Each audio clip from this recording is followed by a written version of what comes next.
and you put it into itself and you keep solving it again and again and again, and you get these these patterns, and you can understand how it works on a smaller level. So here's a good example. The human body, the way the cells in our body function, the mechanisms of the cells are the same functions that the entire body has in itself. So each cell has digestion, has waste clearance, it has all the same functionality. And here's where one of the Hermetic principles is gender, and it explains how we all have both characteristics in us, because the yin and the yang, the feminine is the digestive, vegetative. So think of your intestinal organs that digest, the heart, the lungs, and then the male characteristics are the support, the bone structure and the muscles of the body, but they have to work together. And they're in all of the cells work the same way. So one other thing is energy. Okay, so what energy? If you look at, has anybody heard of a sine wave? Okay, so sine wave is like energy in motion. It's going up, it's going down, and you have a midpoint. Okay. When it goes up, it's positive. When it goes down, it's negative. But it's all the same energy, okay? So this is our perception of good and bad, okay? It's all just where it's at. So when a drop of rain goes into a pool and it creates a ripple effect, that's the energy. It's the highs and the lows. It's the ebb and the flow. And when you can start to understand the ebb and flow of things, instead of resisting it and fighting it, you ride the wave and you understand it. Life doesn't have to be a really scary thing where it's like, well, this is bad, this is good. It really all is subjective. Reality is subjective. Because what one person experiences is not going to be what another person experiences. And when we can heal ourselves to the place where we can accept that somebody else has a different view of us, and that's okay, wow, then we can do so much more. So here's a very important thing about business that popped into my head that I do not want to forget. How do most of you view working with other companies? Do you see them as competition? Or do you work with them? Okay, so that's the key. So a lot of our culture is based on some not exactly correct ideas. Now, when you look at Charles Darwin's evolution, okay, I'm not saying that that's not correct, but he saw it through the lens of survival. The law of the jungle, that we have to, it's survival of the fittest. In reality, no, that's not how nature works.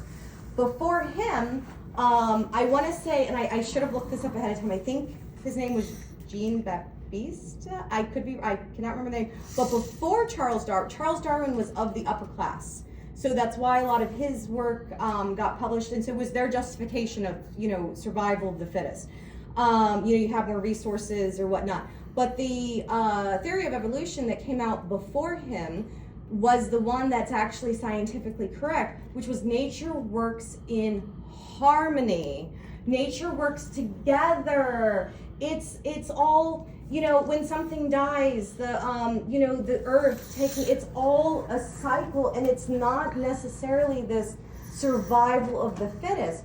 So when we work together, and we see other businesses, we see other companies, and now granted, not everybody is going to be on board with that. And some businesses are going to see themselves as competition. They're not going to have anything to do with you. That's fine. They can do their own thing. But let's not shut ourselves off, because when we work together as a community, that's when we can grow and we can thrive. And the people that I work with in my area, I can't see any of them as competition, because we work together, we help fill jobs, and it makes life so much less stressful, because then we don't have to, it's not all on our shoulders. We're all sharing, and then we don't have to be as stressed. And then we can focus on more of the things that we want to focus on. So I find that really important, because from a business aspect, that can be the difference between surviving as a business or dying as a business. You know, you cut yourself off from other companies because you see them as threats. Well, you're cutting off lifelines, you know, and you could be setting yourself up to be stranded when, you know, you need somebody last minute. Well, guess what? The message you've put out to the universe is you don't want to work with anybody else. You know, you're shut down. You're you know, so then when you need help, you know, there's nobody out there to help you because you said no to it. So I find that to be a really important thing to think about. Oh, and in terms of people pleasing, have the courage to be disliked. Okay, I highly recommend. There's a book called The Courage to be Disliked. They also have The Courage to be Happy as well. I cannot remember the author's name, but if you search The Courage to be Disliked, and you will learn that you cannot please everybody, and you're sacrificing your authentic self by trying to fit into other people's projections of you, okay? And when you're trying to fit into other people's projections of you, you're not being true to yourself. And when you're not true to yourself, you're creating a reality that's not even your reality. You know, you're creating a life that's not even your life.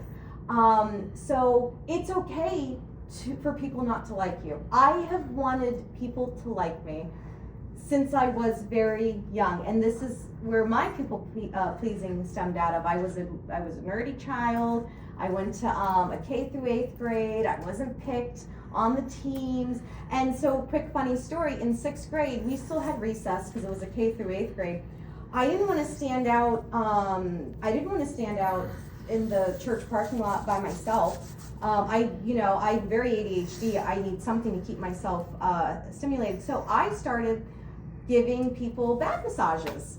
And that made me popular. People loved that. We formed, this was like 1996, okay? This is way back in the day. But we actually would form like these little massage circles. So there are positives that can come from people pleasing, because looking back, I have no negative memories of anything that happened to me, and I see that these challenges were what built me into the person that I am today.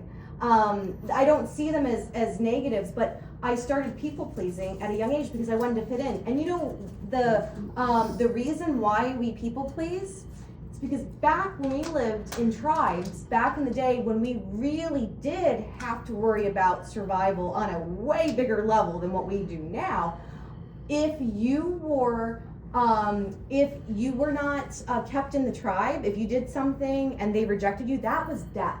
That was literal death. You would die. You were just left out to your own devices. You had to stay part of the group. And if you didn't stay part of the group, that wasn't going to work. So it is a built-in mechanism in us. And when you can see it for what it is, like, hey, this is just a mechanism that we have to help with our survival. Do we actually need this now? We don't. So, Marie Kondo, is that her? Yeah. Thank it for what it's done for you and let it go. Because you will find that when you're your authentic self, people will like you. And if they don't, that's okay. That's not a reflection of your self-worth. Remembering that your self-worth is independent of how other people view you is also very freeing. You have a client that doesn't like you, you lose a big gig that you thought really mattered, like you put a lot of your self-worth into having this big client, and now they've gone in a different direction.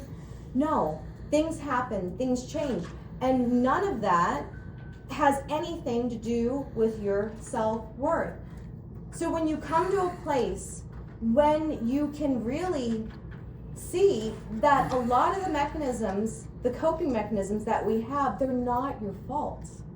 You can release them and again, granting yourself grace, because it's going to come up. It's not just going to go away. This has been built in. You have neural nets for this. So when you're building something new, okay, think about a path of snow. The first time you walk it, you're only going to have those footprints there. You have to keep walking that pathway and creating that path so that it becomes easier. It's not going to be easy at first, but continuing and not giving up and forming the pathway that you want, because the pathways that you could be going all different directions, and none of them are to places that you want to go. So set the intention and find the place that you want to go. Like if you're doing things in your business that you don't like, let them go and focus on what really brings you joy. The hardest part is overcoming the fear, okay? The fear of loss, the fear of, well, if I do what I really like, then I don't know how to make money doing that. I don't know. Instead, try thinking about, well, hey, I'm open to this. Oh, and real quick before I forget, let's talk about, because this goes in with this, let's talk about affirmations and how they actually work, okay? So with affirmations, if you are saying some popular affirmations like, I am open and ready to receive financial abundance, okay? And let's say you really believe that. Well, you're having these thoughts in your mind, you're open and ready. The universe doesn't understand time. So you're saying you're open and ready, and the universe is like, oh, that's great. Yeah, and you're just sitting in a waiting state. You have to believe that you are worthy of what you want. You have to believe that you are worthy of what you want and having it already, okay? If you guys want to look into some really amazing manifestation stuff, look up Neville Goddard. He died in the 70s. He was from Barbados, but he was, especially if you can get his some of his original audio recordings, they're a little hard to hear because this is from a long time ago, but his voice and the power, there is power in your voice, how you come across. When you're living your true self and you're being authentic, people pick up on that subconsciously, okay? Confidence, the more true confidence, we're not talking false confidence like ego confidence where, yeah, I'm overly confident, but the more confident, truly confident that you are in how you are, the more authentic that you're being, the more other people are going to pick up on that. Like the best speakers, they're the most passionate because they truly believe what they're saying. They're not just going through the motions. And this can be applied to anything in life. So if you're doing something in your business, okay, and you don't really like doing it, that's going to come across subconsciously in the way that you type, in the way that you speak. And although the conscious mind might not pick up on that, the subconscious mind does. We are actually all mind readers. And if you do read Letting Go by Dr. David R. Hawkins, it gets into that later in the book. And this is science. This is not made up. This is like neuroscience, and it's fascinating on how we're just not aware of how. But when you walk into the room and you feel the energy of it, okay, there are so many things that we dismiss because of the way our Western culture is, where we're like, oh, that doesn't make sense. We don't really understand it. But in reality, what we pick up on unconsciously is just as important as what we pick up consciously as well. So yes. And so going back into surrender. So the mechanism of surrender, this is to help process through the negatives that are holding you back, the bad programming in your mind, that's your threshold guardians that are stopping you from achieving your dreams, okay? letting go is, and this is just a quick summary, is bringing those thoughts up, allowing the feelings, and letting them go. Like, just, hey, I'm gonna feel this. Like, and it's okay to feel guilt. It's okay to feel shame. It's okay to feel these things. Knowing that it's okay to feel these things, so they can be felt, grief, all of these things. They are okay to feel. And when you truly believe it's okay, and you allow it to process through, and you let it go, then it's gone. And it's like you've dropped this baggage, because so many of us are holding on to an excessive amount of baggage. Anger, frustrations, like things that make you angry. Just like the Buddha said, anger is holding on to a hot coal. This ancient knowledge is like, just, it is, wow. All this ancient knowledge that we have that can help us. Like holding on to a hot coal. If you're angry at somebody, what is that going to do other than hurt you? Because you're holding on to this negative energy, and it's festering in the mind, and you're trying to repress it, or you're expressing it, and it's creating more of that. Think about, like, if you're always venting, and think about, okay, we use social media here, and we sometimes scroll, and we see people's news feeds, and this is no judgment against, there are people I see in my news feed, I'm sure everybody has these people. They're always negative this, negative that. They're complaining about everything, and they just keep manifesting more of the negative things. And it's like, wow, how can this be? This is, well, it's because it's what their attention's on. So they're finding the negative in everything, because, okay, here is a really good example. Okay, so I want you guys, there's not a lot of colors in this room, so it's sort of, okay. You can use anything in the room, people's clothes, people's, just anything in the room.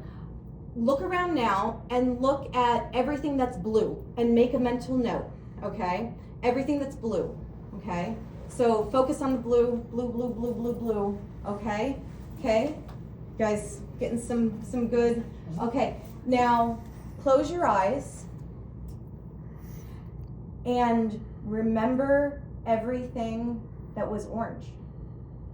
How many things are you pulling up in your mind? Two? Okay. So, but was it harder to do that? Because you were focused on the blue, okay? So, I mean, this is just a very neutral example of when you're focused on the negative, that's what you're going to see. And what people don't realize is when we project on other people, not everybody's healed. People take on those projections and they become what we see them as. If they're not strong enough, so that, you know, that bad client that we see them as, if we act like they're the bad client to them, that's just building them. That's building up this illusion that they are this way, and it sort of sticks them to that role. Everybody's playing different roles in your life, and you can choose what roles people play in your life consciously. If somebody's playing a role in your life that you don't want, you can look at it from a different perspective. Well, you know, what can you learn from the different experiences? You know, from working, and now I am a little ADHD, and I only have like 10 minutes left. So I am gonna hop to one other thing because I don't wanna forget this. But utilize tools in your life to help you on your journey. But remember, they are tools. In our society, we tend to take crutches. I don't mean like literally, but we tend to say we need this. We go externally and say, if we don't have this, we can't be happy. And we put expectations, and we invest in these expectations, and if these expectations aren't met, we're upset. And we're like, well, I can't be happy now. So I say all this to say, note that everything in your life, everything that you use is a tool, and see it as a tool to help you be able to do it yourself, okay? For instance, when, like, let's say you want to lose weight, okay? For me, I looked at everything that I used as a tool until I could do it for myself, okay? Supplements, all of these things like regiments and whatnot, all of this is a tool. If you look at something like Ozempic, that's fine, but it's a tool. In your mind, if you see that as something that you have to have, the universe, your body is going to react that way. Instead, see it as a tool to show you how to do it, and then, oh, okay, well then, because then, if one day you can't be on it anymore, you then know how to do it yourself. It's like this with everything. We, in our heads, we create this thing that we have to have certain things, and if we don't have this thing, everything goes, and it's just, whoa, we can't. And so we create these realities because we become reliant on external things. And not saying that we don't need certain external things to survive, but when you're focused on, in your mind, you're creating the story that you have to have this, then that is what you are going to experience. Do we have questions? Does anybody have any questions about anything so far? And I will stay later too. So I've suffered from allergies for a really, really long time, and I actually go into anaphylactic shocks a lot. So it's a physical thing? I highly recommend, because I don't want to give like incorrect advice. I do really recommend, if you're, I do want to admit, I do have a lot of physical books, but I listen to audiobooks, and then the books that I really like, I buy the physical copies so that I can like go through, like things that I really like, so I can like reread certain parts, but I'm not actually like sitting down and reading these books. So there's no shame in audiobooks, guys, okay? No shame at all. But I really highly recommend reading this book. Could give you some insight, for sure, because he does talk about allergies as well, so it can help. So yes. I don't want to give any like medical advice. No, it's not that. It's just that when you're saying that your mind does this to you, I literally smell a flower and go into anaphylactic shock. Wow, that is so. The mind creates all of our experiences. It doesn't mean that it's your fault, and it doesn't even mean that it's necessarily going to be easy to figure out what is, what's the underlying cause of it. But in the mind is creating. I know this sounds a little crazy, but the mind is literally creating everything that we experience. So it's something in the mind that's causing the body to react. It's a program. It's some type of a and again, I want to be really clear that these things are not your fault. And this is really important this helps greatly with being able to work on the things, because if you feel it is your fault, you tend to shut down and go into the lower level emotions like, well, what did I do to deserve this? You didn't do anything to deserve this. It's a program that's running. And being able to go into the core and find out, what's causing it. If it's something that you don't want to experience anymore, there's potential. So take from it hope that if this is something that you don't want to, that there is hope, that there is something that, you might not necessarily be stuck in that for the rest of your life. That change might be possible. So if that, I hope that helps a little bit. Does anybody else have, yes? You talked about the prefrontal cortex, so Mm-hmm. could you also comment on the limbic system and how those all work together? Yeah, so I haven't prepared much with that, but I know that the mind does control all the autonomic,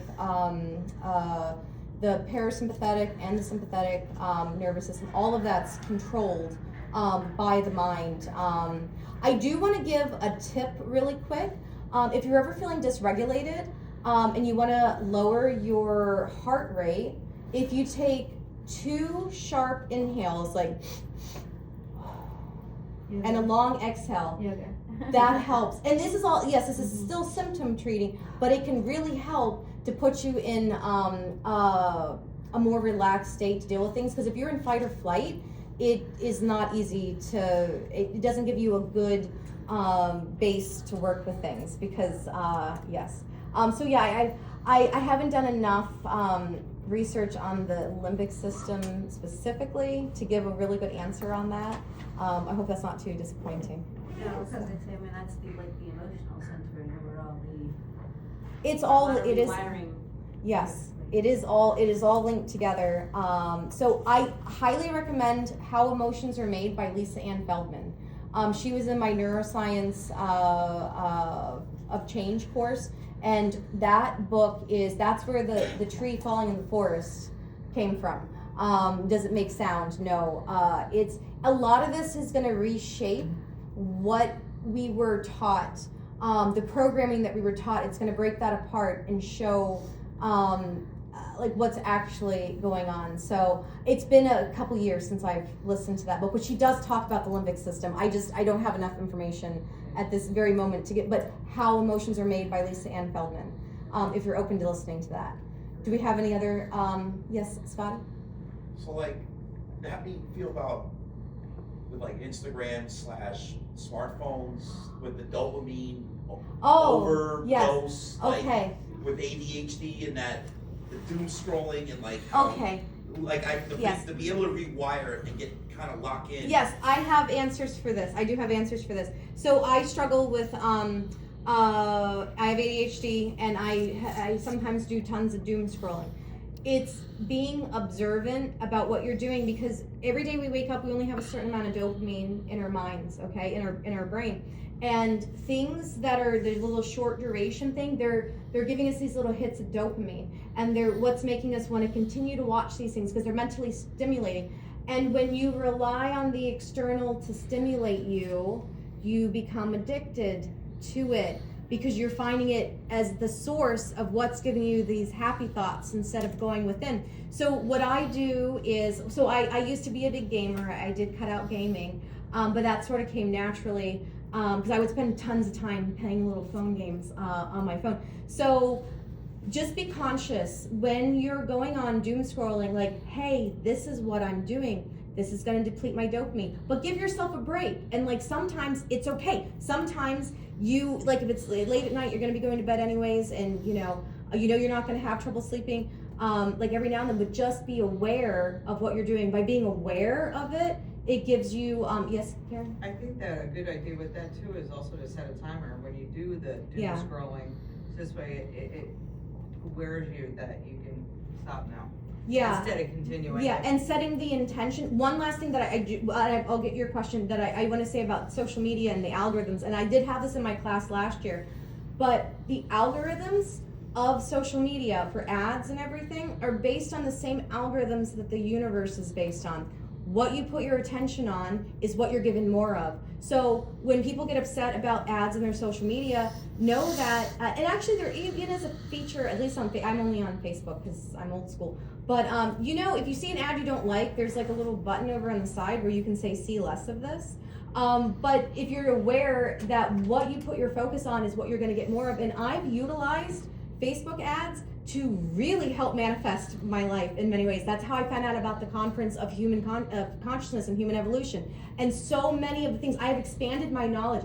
I don't look at AI as a fearful thing. I look at it through a different mindset of how can this expand my mind? How can this open up? How can I see things that I have never seen before and be open to this? And how can I adapt? And how can I use this to grow? So how you look at it is how it's going to present itself to you. So if you want to see it under a certain light and you're seeing things that you don't like, don't click on it. Don't, you have the power. You are the CEO of your mind if you choose to sit on that seat.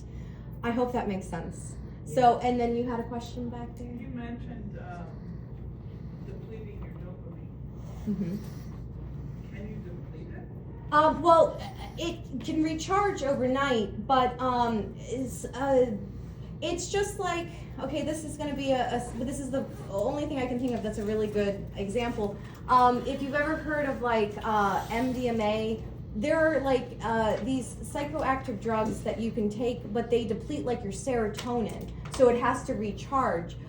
So like with the dopamine depletion from looking at social media ads, like you have a set amount of, like your brain's making a certain amount of dopamine, and you're utilizing that, and if you're looking at a bunch of little things, it's gonna eat that supply, and then it takes a while for your brain to remake that chemical. So if you're burning through it at a really fast level with these little videos, these little TikTok, Instagram reels, and I'm 100%.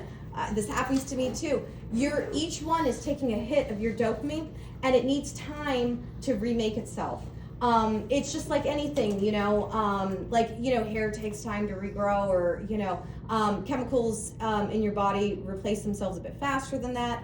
But yeah, it's if you deplete the amount that you have for the day, then, and this is why good rest is important, because when we rest, the body can then remake the things. So getting a good night's sleep.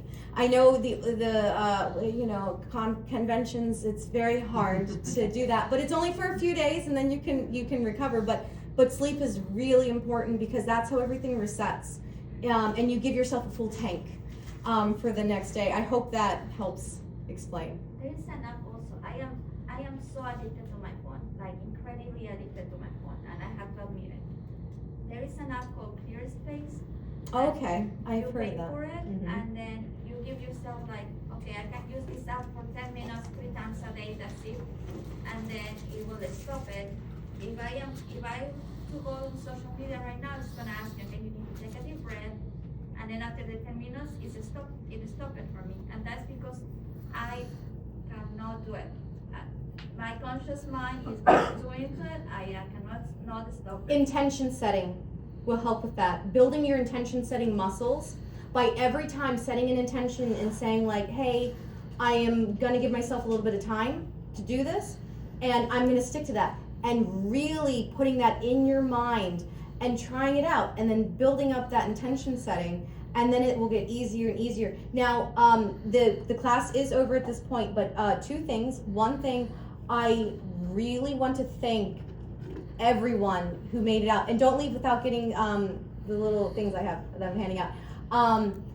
Because of you all is why I am able to teach here. Last year, people wrote in and said they enjoyed it, and so I got invited back, and I have so much gratitude for that, because this is my passion. Kids entertainment is cool, it's great, I appreciate it. It has put me in connection with so many people, and I love it. But helping others on the deepest level possible so they can make changes in their life, this is my true passion, and I'm on this journey, and it is because of everyone in this room that I'm able to do my passion. So thank each and every one of you for that. And anything I can do to assist anyone, please reach out to me. I'm on Facebook, I have email, and just give me some time though, because sometimes I can respond really quickly and sometimes I can't. But I want to help people, because the more that we can help each other, the more we can raise the collective consciousness of society, and then we can all go into a thrive state together, and it doesn't have to be this dog-eat world, because it's not how anything's intended. So anyone who did not get a book and an affirmation notebook, and if you want to ask me questions afterwards,